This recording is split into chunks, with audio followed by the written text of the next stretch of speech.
Ever since Noise Storm added challenge modifier system and ranks and all that stuff to the game in the early access update 7, the variety update part 1, the community as a whole has had one simple goal: get diamond rank. Chai, are you diamond rank? No, you're leaving? And now especially that there is probably the best skin in the game, Kaleidoscopic, attached to achieving diamond, it's even more of an awesome thing to go for. It's just, you're a certified gamer if you hit diamond in this game. It's not easy. But naturally, playing on the hardest difficulty in the game, or at least the hardest normal difficulty, Ultra Chaos is kind of a goofy one, a different story, plus numerous challenge run modifiers that make the game even harder. They're blatantly unfair by design. It's not easy. Couple that on top of the fact that you have to not only win one loop on, Island 32, you can take the crown. No, you have to loop it. You have to go second loop and win on Island 64. And loop scaling is brutal. And you have to do it at least once with every single unique weapon in the game. They're up to 17 now. That's a lot of really long, tough runs that you have to achieve in order to get diamond rank. It is a lot. But with over 500 hours in the game and over 200 wins, I know a thing or two about this. I know how to get it done. So I'm going to give you guys some tips and tricks, and hopefully it'll at least help you out a little bit, and you'll be in the right mindset, and you'll be thinking about the right things so that this can be a little bit less painful for you. So these are my 5 top tips and tricks to get diamond rank in Crab Champions. I feel like I didn't deliver that very well. All right, tip number 1. I said it in my general tips and tricks video. Go check that out if you haven't. There's a lot of good stuff in there as well, but it's worth repeating. Movement. Movement is key in this freaking game. I know it's key in a lot of games. I know this is a kind of a no statement, but I promise you, now more than ever, when enemies have more health, when they hit harder for more damage, when there's all the different modifiers that are working against you, you just cannot sit there and get hit. You have to utilize your movement mechanics to avoid taking damage, especially early on when you start with a decent amount of health, 300. Not really, right? Not really. You have to move around. So, what does movement actually mean in this game? What does that actually mean? Oh, you move around? No. Your base movement speed is pitifully slow. It's just a scuttle. It's awful. It's very slow. So you have to slide. That's, for most people, Control or Shift on the keyboard. Maybe B on your controller. And that'll give you a little bit of momentum. And then you double jump. You dash. And then you land. You slide again. Slide on your landing. And you dash. So you're getting your movement speed up by constantly sliding and dashing. I said it in the last video. I'm going to say it again. Your pinky, which for keyboard and mouse is sliding, and your thumb, which is probably smashing the spacebar to double jump, should be cramping a little bit. They should be tired at the end of an hour and a half long Namo run, diamond run, right? And in addition to that, if you're using a weapon that is not dual wield, then you have the slow motion ADS when you're above ground, when you're dashing, right? So utilize that as well. It'll throw off enemy attacks. You'll be better off. No matter what, if you're not moving very well and you're just taking damage nonstop, you're going to have a bad time and you're not going to get it done. All right, moving into tip number 2. This one's a little bit more important here. Target priority. Oh my God. You have to be able to laser focus on a single enemy or a small group of enemies, as opposed to just spraying and praying into the crowd of enemies, hoping you're going to get it done. Oh my God. Oh my God. Because more than anything else, we have the regenerating enemies modifier, which means enemies quite literally regenerate health over time. If you're not damaging them after a handful of seconds, they will start to regenerate health. It's not instantaneous. They're not going to go back up to 100 over a second, but they will. All that you'll be fighting, I don't know, a healthy poison ant, right? So you'll be kind of chipping away at them. You'll go around a corner, maybe around a rock, whatever. You'll take out some smaller ones. You'll go back to the healthy enemy, and all of a sudden they have 3/4 of the health bar when they were at half. And it's a pain. So you have to have your target priority. A couple other modifiers that really drive this point home. Unfair bosses modifier. That means the elites and bosses spawn more helper enemies. So, you have to be able to keep hitting those elites, keep hitting those bosses, because they're going to spawn helpers infinitely and more of them than normal. What else we got here? What about evolved enemies? Enemies that quite literally do not show up unless you have this on. And by the way, they're all pains in the ass. Cough, laser crab, cough, minigun crab, cough, homing grub. These guys are strong and they hit like a truck. They have high HP and high damage. You have to single them out and target them and make sure they are taken out. And finally, I put this one in the wrong section, so never mind. Moving on to tip number 3. I kind of talked about this a little bit in the last one, but again, now more than ever, because of some modifiers I'm going to get into, you have to focus on your econ early, but also your health.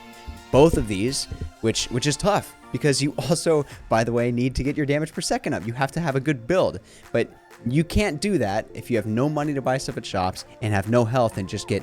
You eventually you're going to get hit, and if you have 200 health going into the boss fight, you're screwed, right? So let's just talk about a few of the modifiers, right? No safety net modifier means that you have no more death prevention when you hit 1 HP. So if you're at 75 max HP and you're at 60 out of 75, whatever, on a traditional Nightmare run or any of the other runs where this modifier is not turned on, you can get hit, you'll go down to 1. Even if it's a King Skull hitting you with a blast that does 1,000 damage, you'll go down and be stuck at 1 because you have that 1 HP safety net. That's no more. So you just can't get hit very often unless you have a lot of health. So you got to get your max health up.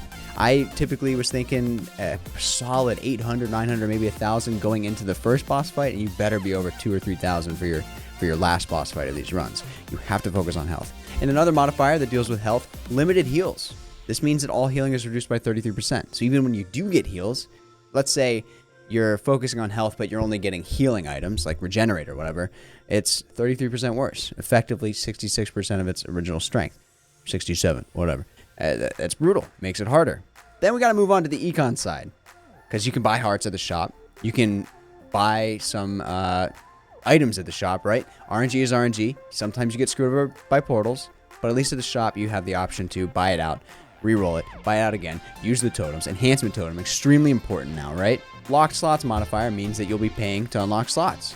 And I'm pretty sure you only have like 4 unlocked at the beginning. Someone fact check me on that. That gets expensive, and it ramps up. So normal builds have 8, 10, 12 perks, 8 or so weapon mods. Maybe not a ton of ability mods, but still.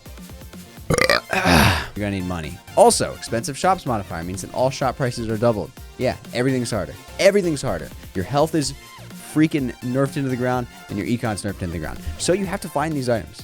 You have to use these portals when you can.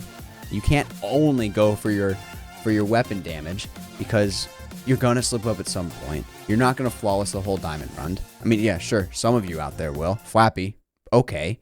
But normal people who are human just aren't gonna be perfect.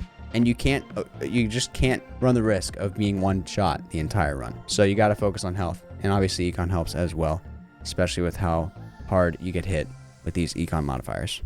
Out of breath. All right. Moving on to your weapon-specific build strats. In the first tips and tricks video, I said, yeah, damage per second. which is like, yeah, no shit, buddy. No shit, Sherlock. And I was saying you gotta get your damage up, but also the per second part, that's your fire rate. And that still holds true. And there's still plenty of general items that are great for any build. The gemstone checklist and collectors of the world, which are perks that increase your perk damage across the board. Those are good. At the end of the day, generic builds aren't gonna cut it for most runs at the Namo difficulty. The modifiers are just too weird. You have to understand the pros and cons of the weapon, the strengths and weaknesses, and build to take advantage of the strengths and maybe make up for some of the weaknesses.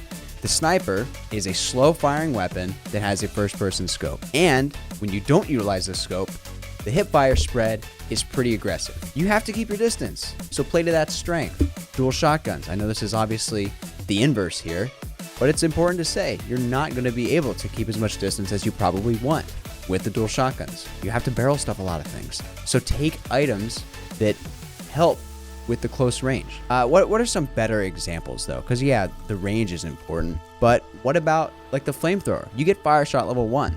Just commit to fire. Don't try to fight it. Yeah, poison is better. Yeah, arcane's probably better, and those are great if you find them, but you already have fire built in. You might as well go elemental, take more fire shot, get that proc rate up, then take the supportive perks for fire, like hot steam and fire starter.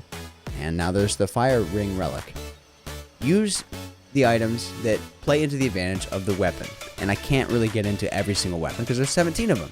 And I already did kind of with my build guides. They're great starting places to get you in the right mindset of the strengths and weaknesses of the various weapons. I've got 16 out of 17 out at the time of posting. Very shortly after this video goes live, the Marksman Rifle 1 will be up as well. So those will be a great resource for you to just get in the right mindset. It's not perfect, but even some of the older ones, you know, the game's in a fundamentally different place. But again, it still gives you the things you should focus on for those weapons. So please go check those out. And now we're going to move into the final tip. Many people may not realize, or many people might have it twisted a little bit. So I'm just going to say here, utilize co-op. I know. What the hell, right? Co-op, it adds more enemies. The scaling, it, like, on paper, the game is harder when you play co-op because of the way that the game scales with enemies, just the amount of enemies, period. And I believe even enemy damage. To some extent, it's small, but even enemy damage and health scales up as you add more players. So look, on paper, why would you make it even harder than it already is? Well, here's the kicker. And I know once I say it, you're gonna be like, well, duh. But it comes into handy here. When you play solo, 100% of the enemies are focused on you. They know where you are. They're going to shoot in your direction at all times.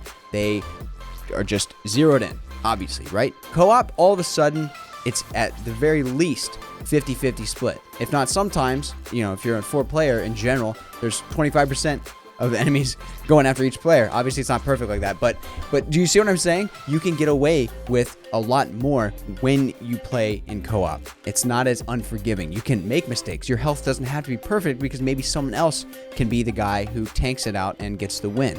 Or just in general, if you're struggling with the harder enemies or the bosses or the elites, well, maybe you can hang back a little bit. Even if you're rocking a close quarters weapon, maybe you hang back a little bit. Maybe you let your teammates handle it, right? I know it's not cheating. Yeah, maybe you really want to get diamond solo. Maybe that's what you're looking for here. But sometimes you just got to call on your friends. Be like, hey, let's just do this. Let's bang it out together, okay? Pause. Not like that. Stop it. Get your mind out of the gutter. I'm just saying. Tag team it. Oh my. Yeah, RNG is RNG also, and that's another thing. Build crafting, very easy when you have 2-3 other people feeding you what you need, and you can feed them what they need. Sometimes you're gonna find chests where what you get in that chest is just not going to work with your build. So you salvage or you pick it up for now, you get rid of it later. Either way, it's not that helpful. You're not gonna have 4 people all get shit items. It's just not gonna happen. Sure, maybe mathematically it's possible, but you get my point, right? I'm rambling. All right, so that's 5 tips. Movement is key. Target priority is key. Health and econ are especially key because of specifically lots of modifiers that nerf your health and nerf your econ. You can't just use generic build strats. You have to build to the strengths of your weapon. And if you need it, co-op is actually a lot easier and can help you out in a big way. Subscribe to the channel for more Crab Champions content as well. We've got build guides, like I said. Stuff like this, tips and tricks. We've also got crazy, insane builds in general. Checking out other roguelikes as well. Gonna be doing some Hades content here soon. Hades 2 is coming soon. Hopefully I can get access to that game early. If not, early access will hit at some point that's open to the public. Even some React here and there. So hopefully I'll see you in the future. Have a good one. See ya.